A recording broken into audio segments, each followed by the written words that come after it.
ចិត្តច្រើនណាស់ចង់និយាយចេញខ្លងអោយបានធូរតែទឹកភ្នែកចេញតែស្រង់ហូរគិតយូរម្នាក់ឯងឡើយចំឈួតហើយគ្មានអ្នកខលពីសុខទុក្ខរបស់ខ្ញុំទេគ្មានអ្នកណាស្មឹងក្បែរជួយទាញខ្ញុំក្រោកឈរឡើយខ្ញុំសែនស្មុគស្មាញខ្លាំងណាស់ចង់ស្ទះខួរស្លាប់ទៅហើយចង់ទាញពេលអើយត្រឡប់ទៅជាកុមារអាយុកាន់តែច្រើនសំពាធកាន់តែធំទុំសោកប្រមកផ្ដុំបង្កើតជាបញ្ហាជំងឺបាំងទឹកចិត្តតើគួរព្យាបាលបែបណាហូរទឹកនេត្រាហត់នឿយខ្លាំងដល់ហើយអាយុកាន់តែច្រើនបំពេញក៏កាន់ទ្វេ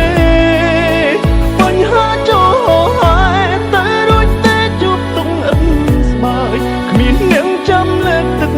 ចិត្តក្រៅពីខ្លួនឯងឡើយ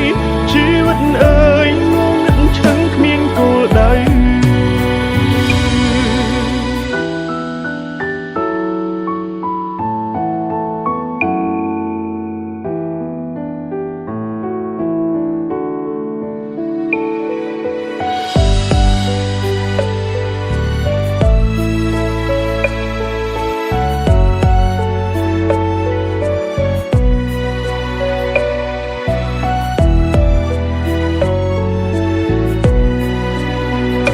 ខលពី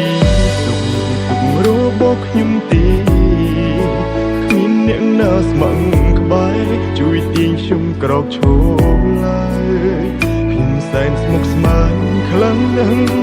ចង់ស្ទះខួរស្លាប់ទៅហើយចង់ទាញពេលអើយត្រឡប់ទៅជាកុមារអាយុកាន់តែច្រើនសំពាធកាន់តែធំ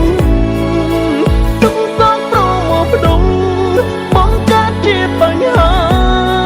ជំងឺបាំងទឹកចិត្តតើគួរព្យាបាលបែបណា